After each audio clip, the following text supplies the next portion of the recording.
ઓમ નમો નારાયણ.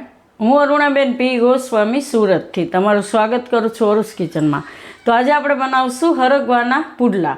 તો એના સારું આપણે આ હરગવાની સિંગને આપણે 2 સિંગ હતી એને બાફી લીધી કુકરમાં પાણી નાખીને. તો એનું પાણી આપણે એમાં વાપરવાનું છે.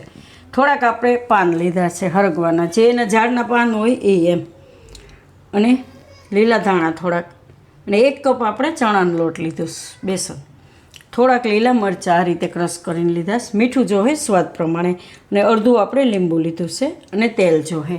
તો પહેલાં આને આપણે બધોય માવો આનો કાઢી લેવું, અને પાણી એમ જ રહેવા દેવાનું છે. તો આનો બધોય માવો આ રીતે પાણીમાં કાઢીને છાલ એની બધી કાઢી લેવું, અને બેસનને આપણે ચારી લેવું.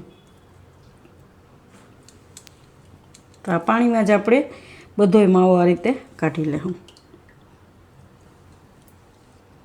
તો આને આપણે બધોય માવો આ રીતે કાઢી લીધો છે પાણીમાં, ને લોટ આપણે ચારી લીધો. તો હવે આપણે આનું ખીરું બનાવશું. તો આ જે પાન છે એ આપણે ધોઈને જ લીધા છે. તો પાનને થોડાક આપણે આ રીતે ચાકુથી ઝીણા કાપી લેવું.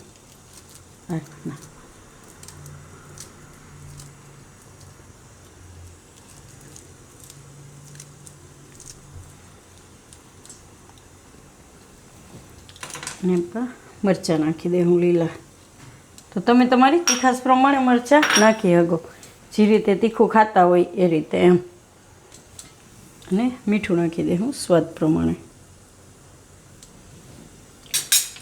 ને લીલા ધાણા નાખશું થોડાક.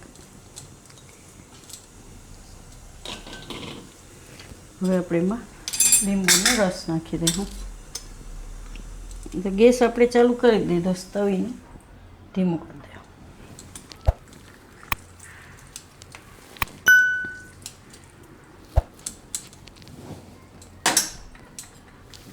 તો હવે આપણે એમાં નાખશું હરગવાનું જે પલ્પ આપણે બનાવ્યો હતો એ. થોડું થોડું નાખીને મિક્સ કરતું જવાનું. ને લોટ આપણે ચારીને લઈએ એટલે એમાં ગાંઠા નહીં પડે, નહીં તો જો ચાયરા વગરનો લોટ લઈને તો આમાં ગાંઠા પડી જાય છે. તો આ રીતે મિક્સ કરવાનું. આપણે 1 કપમાં આપણે આટલું પાણી જરૂર પડશે. તો બધું આપણે આ રીતે મિક્સ કરી લેવાનું.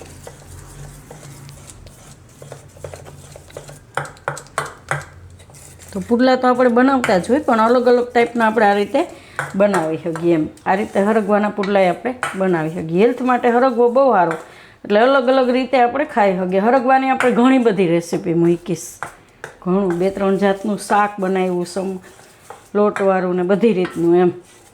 તો આ રીતે એના પુડલાય બનાવી શકો. સૂપય બનાવ્યું છે આપણે હરગવાનું. તો આ રીતનું આપણે ખીરું જોઈ. તો આપણે તવી ઉપર થોડુંક તેલ નાખી દેવું. બહુ વધારે જરૂર નહીં પડે, થોડુંક જ.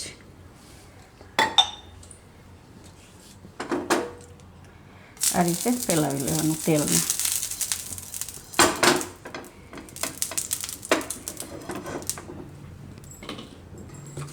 મીઠું ટેસ્ટ કરી લેવાનું એમ. તો જે સાઈઝના તમારે પુડલા બનાવવા હોય એ સાઈઝના તમે બનાવી શકો. તો આપણે મોટો ચમચો છે તો 1 ચમચો નાખશું ને ફેલાવી લેવું આ રીતે.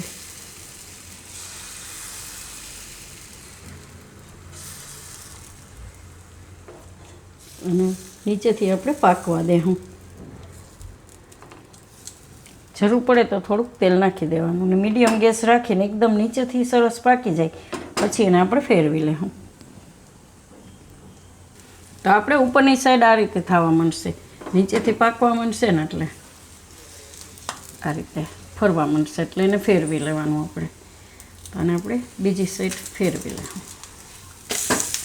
બીજી સાઈડે પકાવી લેવું એને. તેલ જરૂર પડે તો નાખવાનું, નહીં તો એ આમાં થઈ જાય આ રીતે.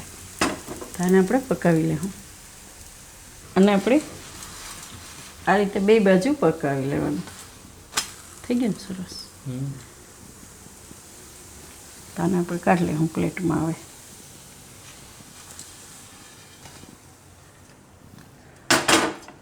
તો આટલામાંથી આપણે ચાર જેટલા પુડલા બનશે 1 કપમાંથી. આ રીતના 1 ચમચાનો આપણે બનાવ્યો મોટો હોય એટલે આ રીતના. ને ચણાના લોટની આઈટમ આપણે ગુજરાતીઓની તો ફેવરેટ હોય છે, ગમે એ હોય. ચણાના લોટનું આપણે ઘણી બધી વસ્તુ બનાવતા હોય છે, પુડલા ને ભજીયા ને ખમણ ને બધું લગભગ ચણાના લોટથી ચણામાંથી બનતું હોય છે એમ. તો તૈયાર છે આપણા પુડલા સરગવાના.